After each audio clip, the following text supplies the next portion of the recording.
गोगोई इस वक्त कुछ कह रहे हैं देवेंद्र, वो जरा जो हम आज आपके सामने कर रहे हैं कि हमारी पार्टी कांग्रेस पार्टी महिला आरक्षण के पक्ष में है, पर कृपया महिला आरक्षण को आप सरल करिए ताकि महिला आरक्षण जिस समय कानून पारित हो उसी समय लागू हो जाए और 500 जो हमारे 543 है लोकसभा की जो वर्तमान जो हमारी ताकत है उस पर लागू हो जाए, उसको परिसीमन के साथ मत जोड़े। उस समय भी ये बात कही, आज भी हम ये बात कह रहे हैं। उस समय भी हमने ये बात कही थी लोकसभा में। आदरणीय हमारी कांग्रेस दल की नेत्री श्रीमती सोनिया गांधी जी ने यही बात कही थी कि हम महिला आरक्षण के पक्ष में हैं, पर इसको आप परिसीमन के साथ मत जोड़िए। और अगर आप महिला आरक्षण आप वर्तमान उस समय में 2024 के इलेक्शन में ही लागू करिए, उस समय भी हमने ये गुहार की थी। उस समय हमको आदरणीय गृह मंत्री जी ने कहा कि नहीं, डिलिमिटेशन कमीशन करना पड़ेगा। और मैं आदरणीय गृह मंत्री जी को मैं उनका जो स्पीच है उनके उसके ही मैं भाषण में एक लाइन उन्होंने कही थी जो मैं आपको इस सदन के इस चर्चा में लाना चाहता हूं। उन्होंने खुद कहा कि जैसे ही लोकसभा चुनाव पारित हो जाएगा, मतलब 2024, उन्होंने खुद कहा कि जैसे ही लोकसभा चुनाव पारित हो जाएगा तुरंत जनगणना होगी, तुरंत परिसीमन होगा, तुरंत महिला आरक्षण लागू होगा। अब 3 साल में ऐसी क्या बात बिगड़ गई?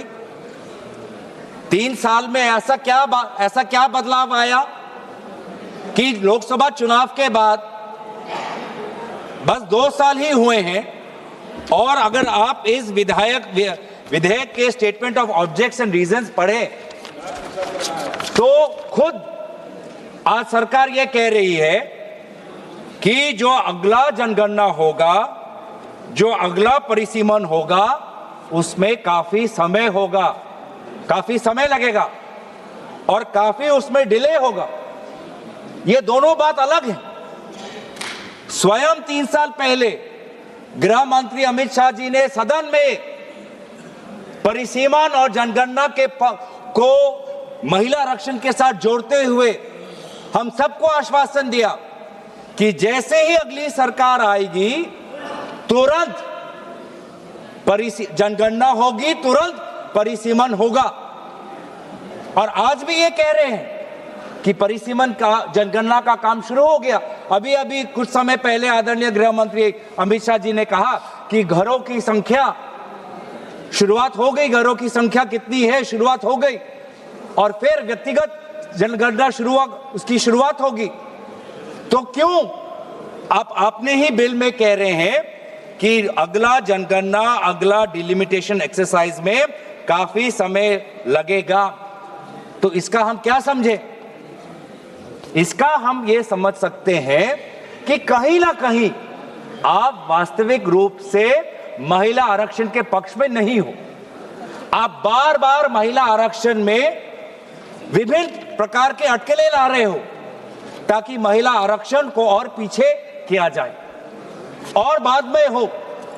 जो बात आसानी से हो सकती है, जो बात सरलता से हो सकती है, उसमें आप बार बार पेचीदा अटकलें लाके उसमें आप विलंब ला रहे हो। तभी आप 2023 में अगर आप हमारी बात सुनते तो 2024 में महिला आरक्षण आ जाता। और आज भी हम कह रहे हैं कि इस महिला आरक्षण को आप परिसीमन के साथ मत जोड़ो, महिला आरक्षण लाओ। वर्तमान में जो हमारी ताकत है 543, उसी पे आप लागू करो, हम पूरा आपका समर्थन करेंगे। 2029 में लाना चाहते हो कृपया लाइए, पर जो बात आपकी, जो हर बात में आप जो राजनीति करते हो, सिंबोलिज्म की पॉलिटिक्स जो करते हो, ये साफ साफ इस आपके इस बिल में, तीनों बिल में दिख रहा है कि ये आपका महिला आरक्षण लाने का बिल नहीं है, ये देश को बैकडोर के द्वारा परिसीमन करने का ये बिल है। ये आपकी मंशा है, महिला आरक्षण बिल नहीं है। ये हम परिसीमन की आपकी ये मंशा है, उस पे आप महिला आरक्षण का आपने एक लेबल लगा दिया है, ढांचा लगा दिया।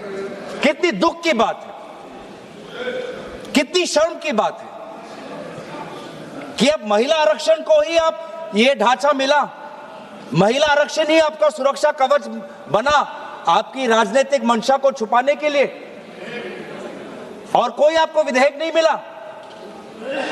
मतलब आपकी ही मंशा नहीं है। और दूसरी बात यह है कि विलंब क्यों? पहली बात तो शंका इस बात पे उठती है कि आप महिला आरक्षण के पक्ष में नहीं हो, नहीं तो आप तुरंत लेके आ जाते। और दूसरा जो शंका मन में पैदा होता है कि आप जाति जनगणना के पक्ष में नहीं हो, क्योंकि 2023 और 2026 के बीच में एक ही अंतर आया है।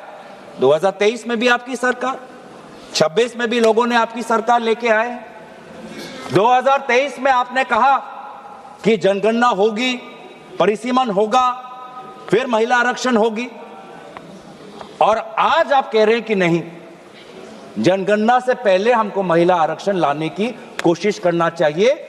क्या फर्क आया? फर्क बस इतना ही आया कि पूरे इंडिया अलायंस और विभिन्न विरोधी दल के दबाव में आदरणीय राहुल गांधी जी के नेतृत्व में हमने आपके सरकार को विमर्श किया कि आपको जनगणना के साथ जाति जनगणना करनी पड़ेगी, जिसका उल्लेख आपने एक प्रेस रिलीज के द्वारा आपने फरवरी के महीने में किया, दबाव में आके किया। इसके पक्ष में आप नहीं थे। इससे प्रेस रिलीज से पहले कई बार सदन के अंदर, सदन के बाहर क्या क्या हम पर आलोचना नहीं हुई। कभी अर्बन नक्सल, कभी देशद्रोही, क्या क्या नहीं कहा, देश का बंटवारा चाहते हैं, क्या क्या आरोप नहीं लगाया।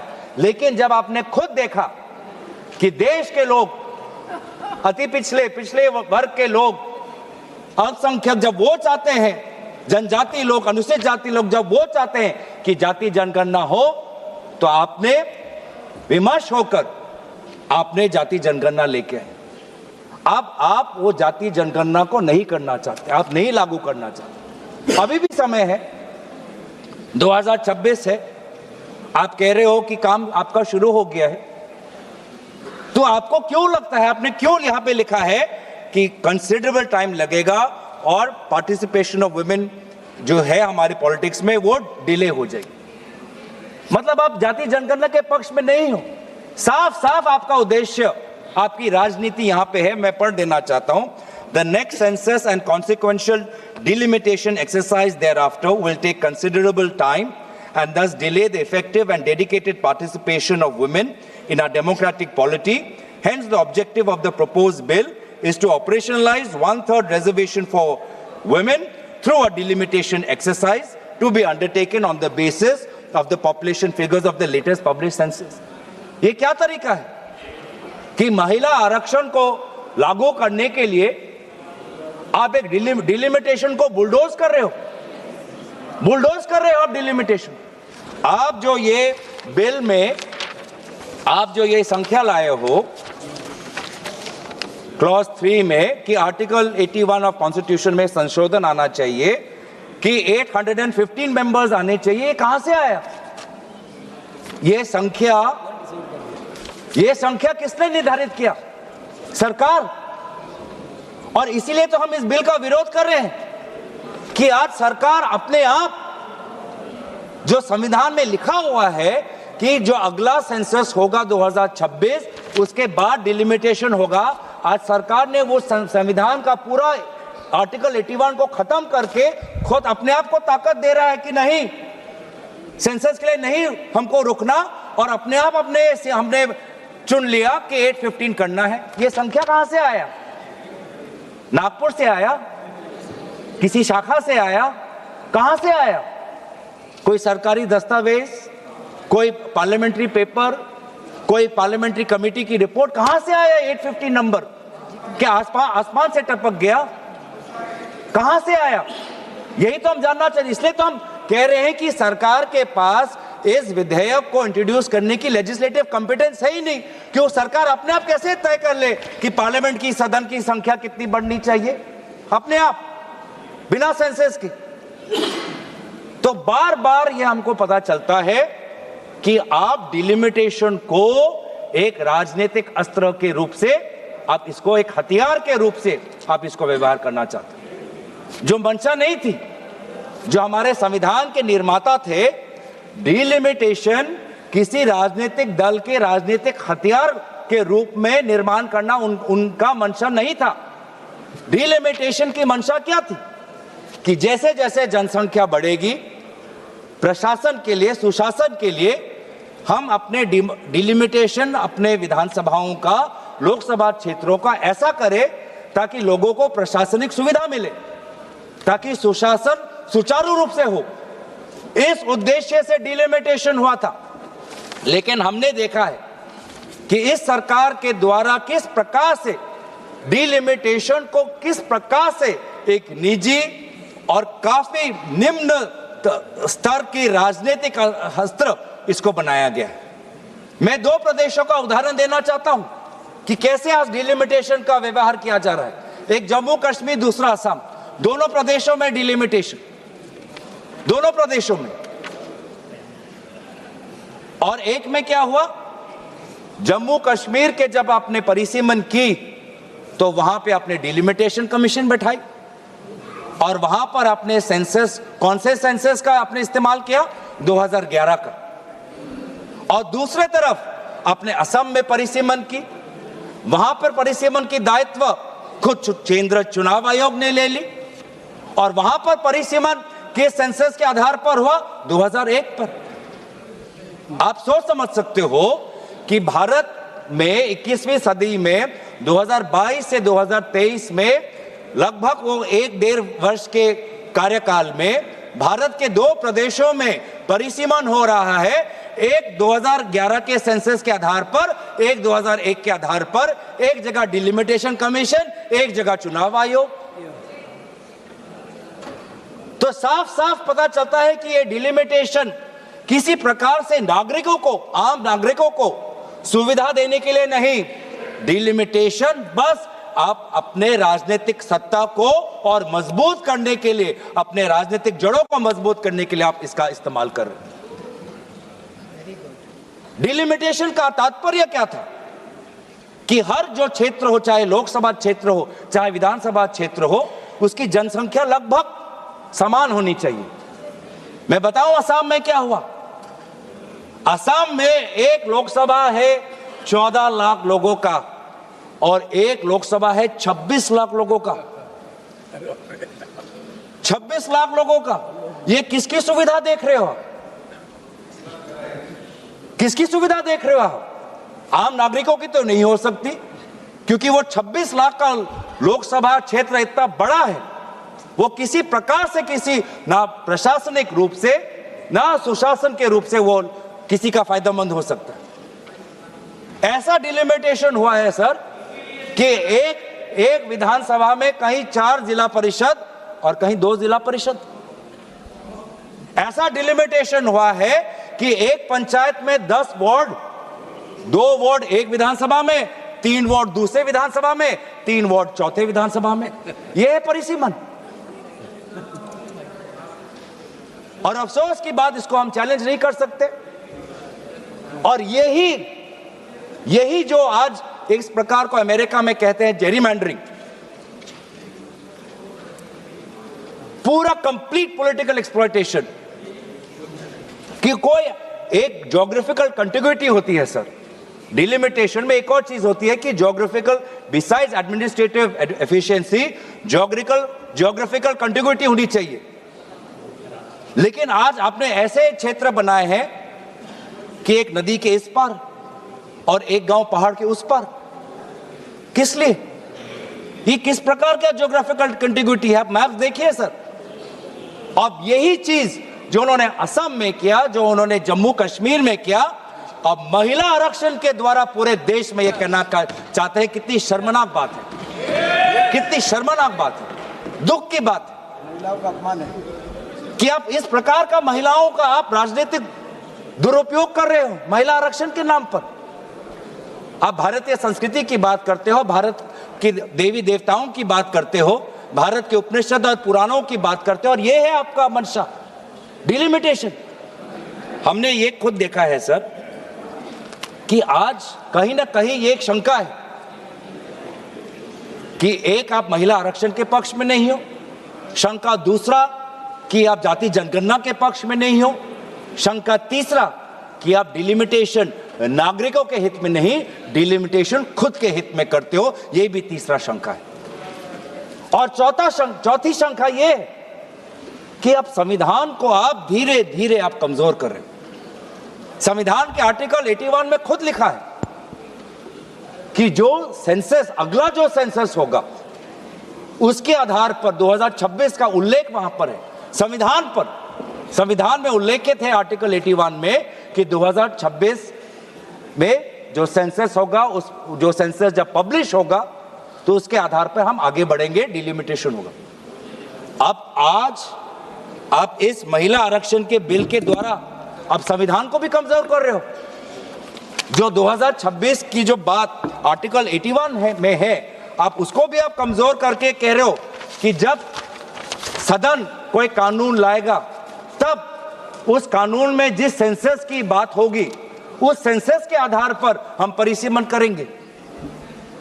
मतलब जो बात संविधान में लिखी है, जिस बात को चाहे किसी दल की सरकार आए उस बात को अमल करना है, आपने उस संवैधानिक सुरक्षा को कमजोर कर आपने एक ऐसा कानून लाना चाहते हो कि सदन में जिसकी ताकत, सदन में जिसकी बल, वो निर्धारित करेगा कि किस सेंसस के आधार पर परिसीमन हो। वाह, तो किस प्रकार से संविधान के पक्ष में हो।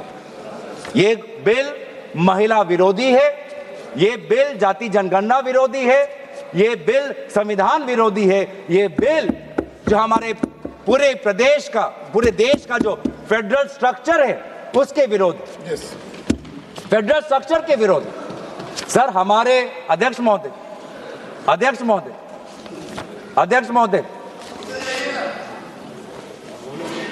हमारे प्रदेश जब हमारे देश में जब राज्यों का जन्म हुआ तो उस समय जनसंख्या नहीं देखी गई थी, भाषा देखा गया था। भाषाओं के आधार पर एक लिंग्विस्टिक रीऑर्गेनाइजेशन हमारे प्रदेशों को हुआ था। कहीं कहीं जो हमारी एथनिसिटी है, नॉर्थ ईस्ट के जो ट्राइब्स हैं, उनको पता है कि वो एक बड़े ग्रेटर असम के पार्ट में हैं, लेकिन कहीं ना कहीं उनको अपना परिचय बचाना था, अपने भाषा का परिचय, अपने एथनिसिटी का परिचय, अपने परंपरा का परिचय। और इसीलिए वो ग्रेटर असम से, ग्रेटर नॉर्थ ईस्ट फ्रंटियर से वो निकलकर उन्होंने अपने सेपरेट स्टेटहुड की मांग की, जिसके कारण स्वाभाविक रूप से उनकी जनसंख्या कम हुई। आज वो जो मांग उन्होंने की, अपने परिचय की, अपने स्वाधीनता की, अपने भाषा की, अपने जाति की, अपने परंपरा की, आज उसके लिए उनको प्रताड़ित किया जा रहा है, क्योंकि जनसंख्या के आधार पर उनकी कभी ताकत इतनी होगी नहीं कि सदन के अंदर कोई नागालैंड में का होकर बुलंद अपनी आवाज रखे, कोई अरुणाचल का होकर बुलंद अपनी आवाज रखे, कोई मिजोरम का होकर बुलंद अपनी आवाज रखे। आज भी हमारे भारत देश में कई ऐसे प्रांत हैं जो स्टेटहुड की मांग कर रहे हैं। गोरखा का एक मांग है, सेपरेट स्टेटहुड की मांग कर रहे हैं।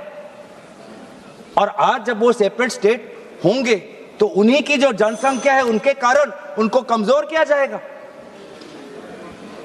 तो आपने जो एक विषय है, जिस विषय पर हमारे केसी वेणुगोपाल जी ने कहा कि हमारे जो पूर्व प्रधानमंत्री हैं स्वर्गीय इंदिरा जी, स्वर्गीय अटल जी, उन्होंने पूरे जो हमारी फेडरल बैलेंस है, संतुलन है, उसको बचाने के लिए फ्रीज डाला था पॉपुलेशन सेंसस में 1976 और 2001 में, एक बड़े एक सोच के साथ। आज आप उनसे भी परे हो रहे। आप तो कांग्रेस के स्वर्गीय प्रधानमंत्री इंदिरा जी से तो बड़े अपने आप को समझते हो, आप स्वर्गीय अटल जी से भी अपने आप को बड़े समझते हो, जो एक अटल जी से भी, स्वर्गीय अटल जी से भी अपने आप को आप बड़े स्टेट्समैन समझते हो। तो जो आज ये पॉपुलेशन की जो बात है, एक संतुलन की बात है, जिसको मैं काफी बारीकी से समझना है, फेडरल स्ट्रक्चर को के बैलेंस को पकड़ने के लिए बहुत सबको साथ, सारे प्रदेशों के मुख्यमंत्री, सारे विभिन्न दलों के साथ बातचीत करनी है। उसको आप महिला आरक्षण के नाम पर सबके बुलडोज कर रहे हो आप। हम दोबारा आपको कह रहे हैं, लाइए महिला आरक्षण, हम इसके विरोध में नहीं है, महिला आरक्षण लाइए, लेकिन ये परिसीमन के अटकेले और इस परिसीमन के जाल से इसको बाहर निकालिए, सरल करिए, आसान करिए, लागू करिए, ताकि हम सब देख पाए। इससे महिला आरक्षण के द्वारा आप अपने राजनीतिक रोटियों को मत सेकें। मैं दोबारा कोशिश करूंगा कि काफी परिसीमन को लेकर इस देश में गंभीर सवाल उठ रहे हैं, जिस सवालों का जवाब, जिस मसलों का समाधान पूर्व में हमारे स्वर्गीय प्रधानमंत्री ने किया है, और काफी एक बारीकी से काफी संतुलन उन्होंने सृष्टि करने में वो सफल हुए।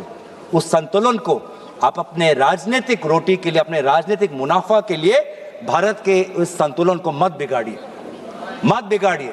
आज भी हम एक, जैसे राहुल जी ने कहा है कई बार, कि हम यूनियन है एक स्टेट्स के। इस यूनियन में चाहे स्टेट की जनसंख्या बड़ी हो या स्टेट की जनसंख्या कम हो, जनसंख्या के आधार पर उनको राजनीतिक रूप से उनकी ताकत को आप कम मत करिए या बढ़ाइए मत। सबको तवज्जो मिले, भारत की जो हमारी अखंडता है वो अमल रहे और भारत हमेशा सशक्त रहे। इसीलिए परिसीमन पर गंभीर चर्चा हो और इस प्रकार से बुलडोज ना करे। महिला आरक्षण पर आप उसको इस ढांचे से निकाल एक सरल बिल लाइए, जो आप हमारे सुझाव को कबूल करिए। इसलिए आपने इस प्रकार के गैर संवैधानिक, गैर महिला, गैर जाति जनगणना, गैर जो हमारे संघीय ढांचे के खिलाफ बिल लाने के कारण हम पुरजोर तरीके से इस बिल का विरोध करते हैं। धन्यवाद।